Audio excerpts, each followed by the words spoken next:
Halo teman-teman, perkenalkan nama lengkap saya Fabiana Lucia Paitobin, NIM 2123807009 dari Prodi Teknologi Pangan semester 3 Politeknik Pertanian Negeri Kupang. Di sini saya akan menjelaskan tentang limbah bahan berbahaya dan beracun atau B3. Yang pertama, pengertian limbah B3. Salah satu jenis limbah yang banyak dibicarakan karena memerlukan pengolahan khusus adalah limbah yang tergolong bahan berbahaya dan beracun atau disingkat B3. Ada 14 ketentuan yang mengatur tentang pengolahan limbah B3, meliputi peraturan pemerintah dan keputusan Menteri Lingkungan Hidup. Limbah B3 menurut Peraturan Pemerintah Nomor 18 Tahun 1999 dan Peraturan Pemerintah Nomor 85 Tahun 1999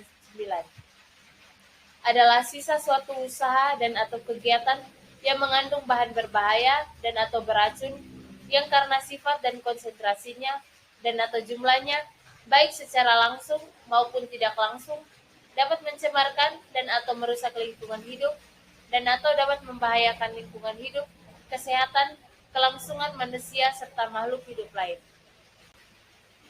Menurut undang-undang dan peraturan. Yang pertama, Peraturan Pemerintah Nomor 101 Tahun 2014. Limbah B3 adalah sisa suatu usaha dan atau kegiatan yang mengandung B3. Undang-Undang Nomor 32 Tahun 2009 Pasal 1 Angka 21. Zat, energi, dan atau komponen lain yang karena sifat, konsentrasi, dan atau jumlahnya, baik secara langsung maupun tidak langsung, dapat mencemarkan dan atau merusak lingkungan hidup, dan atau membahayakan lingkungan hidup, kesehatan, serta kelangsungan hidup manusia dan makhluk hidup lain. Yang ketiga, Bapeda, tahun 1995. Setiap bahan sisa suatu kegiatan proses produksi yang mengandung bahan berbahaya dan beracun atau B3 karena sifat toxicity, flammability, reactivity, dan corrosivity, serta konsentrasi atau jumlahnya yang baik secara langsung maupun tidak langsung dapat merusak, mencemar lingkungan, atau membahayakan kesehatan manusia. Yang berikut bahan berbahaya dan beracun. Bahan berbahaya dan beracun atau B3 adalah bahan yang karena sifat dan atau konsentrasinya dan atau jumlahnya, baik secara langsung maupun tidak langsung, dapat mencemarkan dan atau merusak lingkungan hidup, dan atau dapat membahayakan lingkungan hidup, kesehatan, kelangsungan hidup manusia, serta makhluk hidup lainnya, menurut Peraturan Pemerintah Nomor 74 Tahun 2001. Yang berikut penentuan limbah B3. Penentuan limbah B3 tergantung pada aplikasi serangkaian kriteria tertentu, yaitu daftar spesifik bahan kimia dan turunannya. Kriteria ditetapkan melalui pengujian toxicity karakteristik leasing procedure atau TCLP. Gabungan kedua metode tersebut di atas. Yang berikut klasifikasi B3 berdasarkan Peraturan Pemerintah Nomor 101 Tahun 2014 Pasal 5 Ayat 1. Yang pertama, mudah meledak atau eksplosif. Limbah yang pada suhu dan tekanan standar dapat meledak atau melalui reaksi kimia dan fisika dapat menghasilkan gas dengan suhu dan tekanan tinggi dengan cepat, dapat merusak lingkungan. Yang kedua, mudah menyala atau terbakar berupa cairan. Mengandung alkohol kurang dari 24% volume dan mempunyai titik nyala kurang dari 60 derajat Celcius. Terjadi kontak dengan api, percikan api, dan atau sumber nyala lain pada tekanan udara 760 mmHg. Yang ketiga, mudah menyala atau terbakar berupa padatan. Limbah pada temperatur dan tekanan standar mudah menyebabkan kebakaran seperti melalui gesekan, penyerapan uap air, atau perubahan kimia secara spontan. Yang berikut reaktif. Limbah yang menyebabkan kebakaran karena melepaskan atau menerima oksigen atau limbah organik peroksida yang tidak stabil dalam suhu tinggi. Yang berikut infeksius. Limbah laboratorium yang terinfeksi penyakit atau limbah yang mengandung kuman penyakit seperti bagian tubuh manusia yang diamputasi dan cairan tubuh manusia yang terkena infeksi. Korosif, menyebabkan iritasi atau terbakar pada kulit dan proses pengaratan pada lempeng wajah dengan laju korosi lebih besar dari 6,35 mm per tahun dengan temperatur pengujian 55 derajat. Mempunyai pH sama atau kurang dari 2 untuk limbah bersifat asam atau lebih besar dari 12,5 untuk bersifat basa. Yang berikut beracun. Limbah yang mengandung pencemaran dan bersifat beracun bagi manusia atau lingkungan. Parameter dalam screening test atau fingerprint test yang dapat dijadikan indikasi awal karakteristik limbah B3. Yang pertama pH, yang kedua reaktivitas air, yang ketiga pengoksidasi, yang keempat mudah terbakar, yang kelima kandungan amonia, yang keenam kandungan sianida.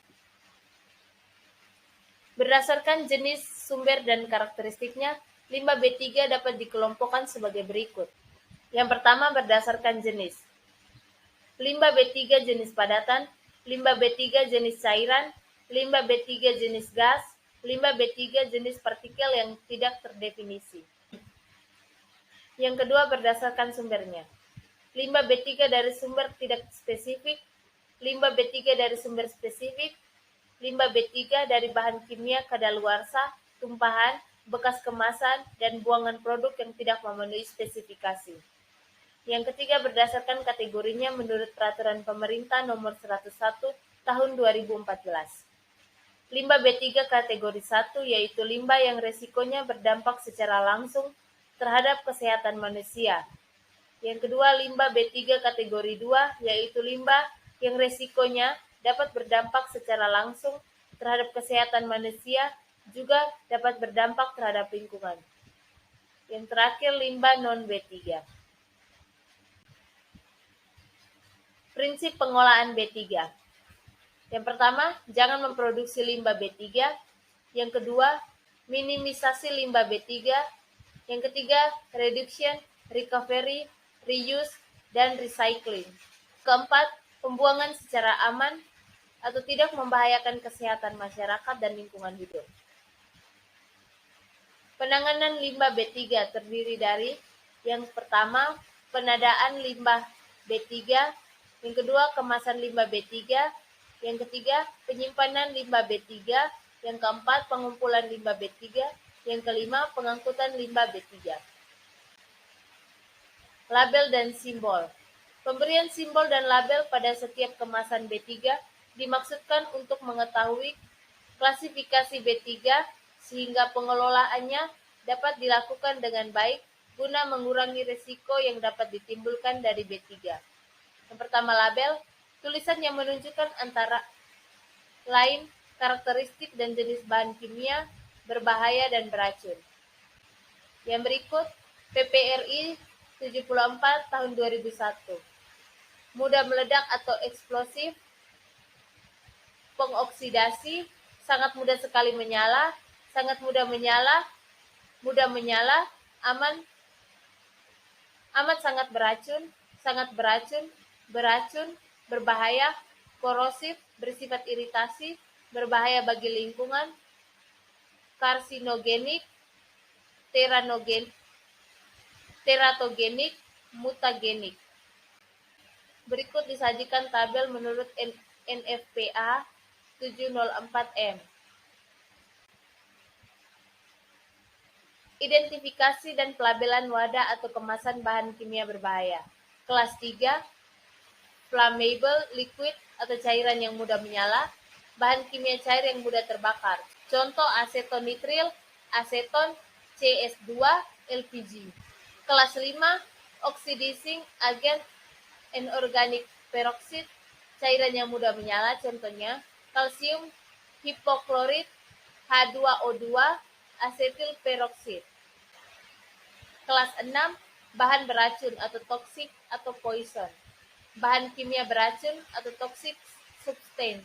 Contoh lanat 25WP, metomilcom, chloroform, CCl4, dimetil sulfat.